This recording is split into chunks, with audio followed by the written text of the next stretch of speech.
Seja bem-vindo ao nosso canal Aula de Anatomia. Nesta aula estaremos gravando o tema Anatomia do telencéfalo com ênfase no lobo temporal e o lobo insular. Primeiro vamos conceituar, lembrando sempre o que é o telencéfalo. O telencéfalo compreende os dois hemisférios cerebrais, o direito e o esquerdo, como vocês podem visualizar nesta imagem, sendo separado pela fissura longitudinal do cérebro. Nesta imagem, a gente delimita com muita clareza o que é o telencéfalo. Aqui nós estamos vendo uma imagem do nosso encéfalo e nós temos o nosso cérebro. O cérebro é composto pelo nosso telencéfalo e o nosso diencéfalo. O diencéfalo junto com o telencéfalo vão formar a nossa estrutura denominada de cérebro. Nós temos ainda compondo essa parte do nosso encéfalo, tronco encefálico, formado por mesencéfalo, por ponte e por bulbo e o cerebelo. Passamos agora a detalhar os lobos cerebrais, o temporal e o lobo insular ou lobo da ínsula. Começamos com o lobo temporal. Vamos trabalhar os principais sulcos e principais giros desse lobo temporal. Então, nós vamos ter, delimitando o lobo temporal do lobo frontal, aquela grande fissura, que é a fissura lateral, ou sulco lateral, ou fissura silviana, né, que delimita o lobo frontal do parietal. Já olhando somente para o nosso lobo temporal, nós vamos ter o sulco temporal superior e o sulco temporal inferior. Esses são os dois principais sulcos que estão dentro deste lobo temporal. Aí nós temos como giro, nós vamos ter o giro temporal superior, que fica superior ao sulco temporal superior. Nós vamos ter o giro temporal médio, que fica entre o sulco temporal superior e o sulco temporal inferior, e abaixo do sulco temporal inferior, eu vou ter o giro com o mesmo nome, giro temporal inferior. Esses são os três principais giros do lobo temporal nessa vista da face superolateral do hemisfério cerebral. Quais são as áreas importantes que nós temos no nosso lobo temporal?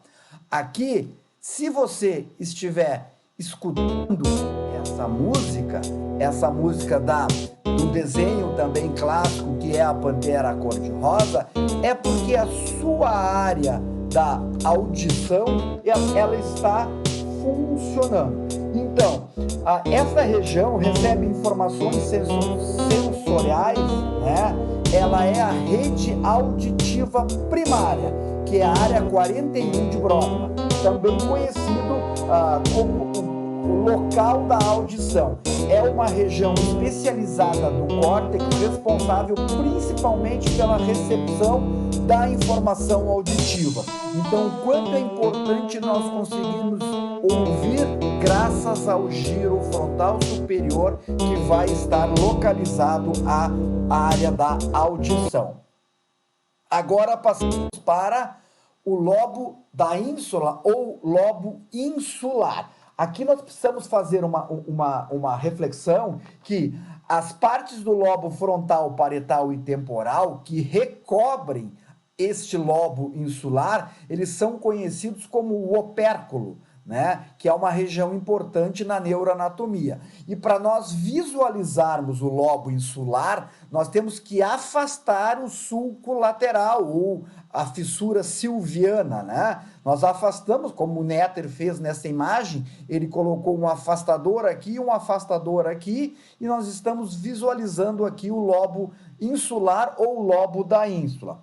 Quais são os sulcos e giros que nós temos neste lobo, o lobo da ínsula? Nós vamos ter o sulco central da ínsula e o sulco circular da ínsula. né? Esses são os dois principais sulcos desse lobo da ínsula. Depois nós passamos aos giros longos da ínsula e os giros curtos da ínsula, né? Esses são os dois grandes giros que nós temos dentro desse lobo da ínsula. E qual é a área que nós temos lá na ínsula que ela é importante? A área da ínsula que está associada ao paladar, a ínsula tem um processamento e integração para vários tipos de informações, incluindo a sensação gustativa. Então, é nesse giro que nós vamos ter, nos giros curtos da ínsula, que nós vamos ter a área responsável pelo nosso paladar, pela nossa sensação gustativa. Então, sempre que nós conseguimos identificar o sabor azedo, o sabor amargo, o sabor doce, salgado, é porque nesta área nós temos neurônios responsáveis por essa sensação de fazer a descrição entre os tipos de paladar. Aqui nós temos uma revisão daquilo que nós vimos do lobo temporal e do lobo da ínsula. Lembrando, então, que o tema desta aula foi o lobo temporal e o lobo insular, ou lobo da ínsula, mas nós temos o frontal, temos o parietal e temos o occipital. E nessa vista, a gente conseguiu visualizar no lobo temporal o sulco temporal superior e o sulco temporal inferior, o giro temporal superior, o giro temporal médio e o giro temporal inferior.